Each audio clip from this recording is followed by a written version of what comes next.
और उसके बाद आर्थिक जीवन, ज़्यादातर लोगों का जो धंधा था वो एग्रीकल्चर था, और सरकार भी कृषि की उन्नति की ओर पूरा पूरा ध्यान देती थी। एक तो सरकार ने कोशिश क्या की कि अधिक से अधिक बंजर ज़मीन को उपजाऊ बनाया जाए ताकि किसानों की आमदन बढ़ सके। और मुख्य फसलें थी गेहूँ, चावल, जौ, कपास और गन्ना।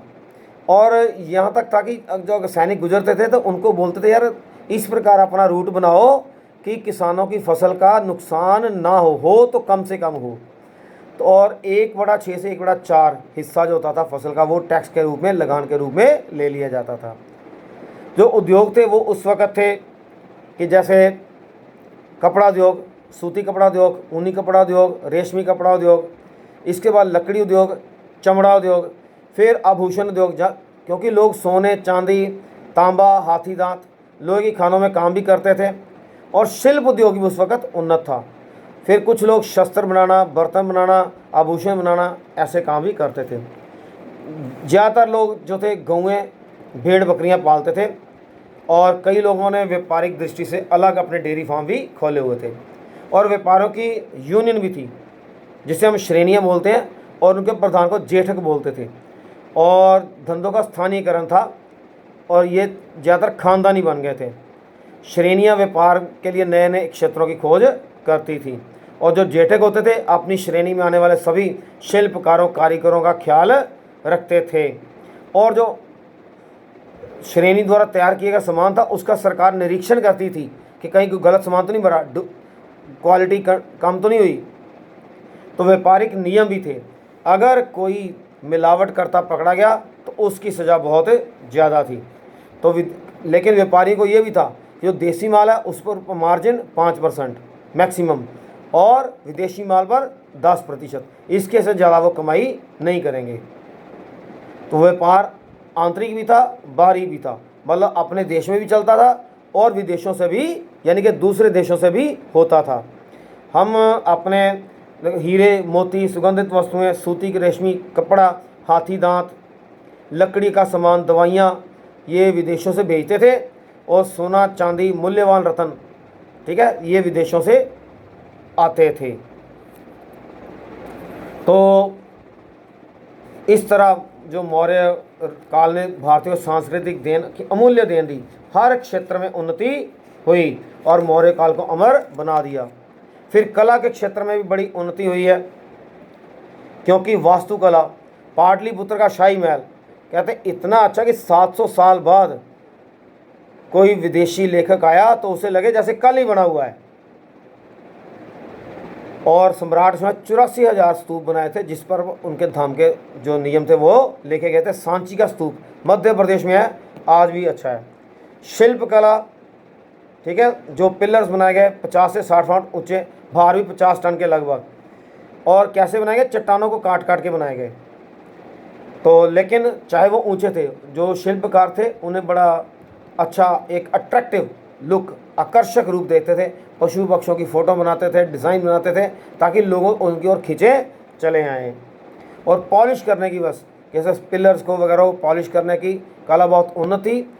तो और उसके बाद आभूषण बनाने की कला भी बड़ी उन्नत थी, कि सोने, चांदी, हाथी दांत वगैरह वगैरह के आभूषण लोग बनाते थे।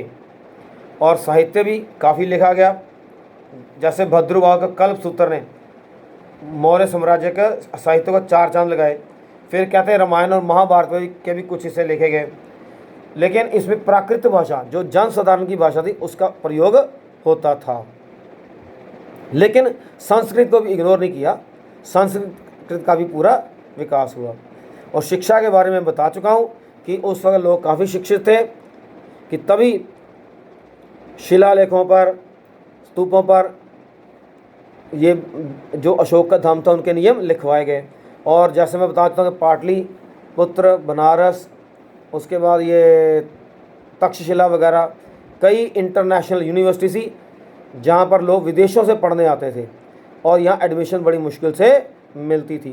तो डॉक्टर स्मिथ हैं इतिहासकार, उन्होंने कहा है कि मौर्य काल में भारत के लोग अंग्रेजी भारत के लोगों से अधिक शिक्षित थे।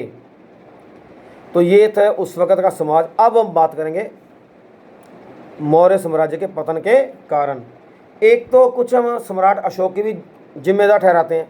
जिम्मेदार इसलिए ठहरा देते हैं क्योंकि उन्होंने शिकार खेलना, लड़ाई करना यह बिल्कुल बंद कर दिया। ठीक है, हम खुद नहीं लड़ेंगे, लेकिन डिफेंस तो मजबूत चाहिए। कोई ऊपर हमला हमारे करे तब तो हमें इतना बल तो हमें में होना चाहिए कि हम अपने सुरक्षा कर सकें।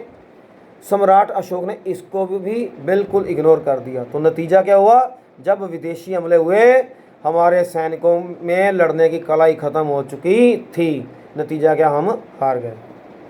फिर अशोक के जो अधिकारी आए वो भी दुर्बल आए, मतलब उन्होंने सम्राट अशोक जैसी कैपेबिलिटी थी नहीं।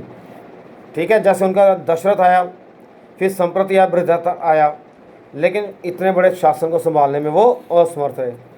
फिर उत्तराधिकार का कानून में कोई नहीं था कि जिसका बल जोर आया बना लो, कि जैसे सम्राट अशोक भी अपने 99 भाइयों को मार के राजा बना था।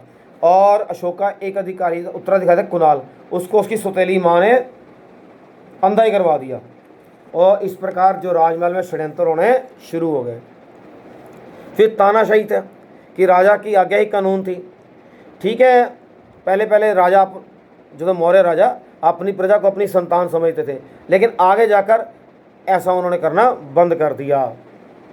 फिर साम्राज्य बहुत विशाल था, उसको संभालना मुश्किल था, तो उसके लिए जो थोड़ी बहुत डिसेंट्रलाइजेशन, उनके ऊपर कंट्रोल वगैरह रखना, ये नहीं हुआ, ये भी एक कारण बना। फिर राजधानी केंद्र में नहीं थी, कि जैसे इसका राजा हिंदू कुश पर्वत अफगानिस्तान जिसे हम बोलते हैं वहाँ तक फैला हुआ था, लेकिन राजधानी पाटलिपुत्र कि कब वहाँ से मैसेज आएगा, कब एक्शन होगा, बड़ा दूर था। फिर कर्मचारी वो भी अत्याचारी हो गए थे, करप्ट हो गए थे। तो जैसे तक्षशिला में विद्रोह हुआ बिंदुसार के वक़्त, तो उन्होंने जब सम्राट अशोक को भेजा, उन्होंने विद्रोह शांत किया और जो सरकारी कर्मचारी थे उनकी खिंचाई की कि आप पब्लिक का काम करो, तो सरकार आपको इस बात की तनख्वाह देती है। लेकिन बाद में जब राजा ही कमज़ोर होना शुरू हो गए, तो इन कर्मचारियों ने जनता का शोषण करना शुरू कर दिया। फिर वित्तीय संकट, अब वो कि शिलालेख कितने बना रहे, सब कुछ बना रहे, लेकिन इस पर पैसा बहुत खर्च हो गया, तो नतीजा क्या था कि कोष खाली हो गया। फिर विदेशी हमले हो गए, विदेशी हमलों के कारण भी जो राज्य है वो खिन भिन्न हो गया। उसके बाद ब्राह्मण जो थे, क्योंकि सम्राट अशोक बुद्ध धर्म के अनुयायी थे, वो जरा हिंदू धर्म को थोड़ा प्रेफरेंस कम देते थे, इसलिए ब्राह्मण भी विद्रोह करने लग पड़े। तो कहते हैं कि ब्राह्मण सेनापति था पुष्यमित्र शुंग, उसने इसका एक राजा बृहद्रथ उसकी हत्या करके राज्य संभाल लिया और शुंग वंश की स्थापना की। तो 184 ईस्वी पूर्व में ये घटना हुई। तो इन कारणों से जो मौर्य साम्राज्य है उसका पतन हो गया। Thank you very much, have a nice day.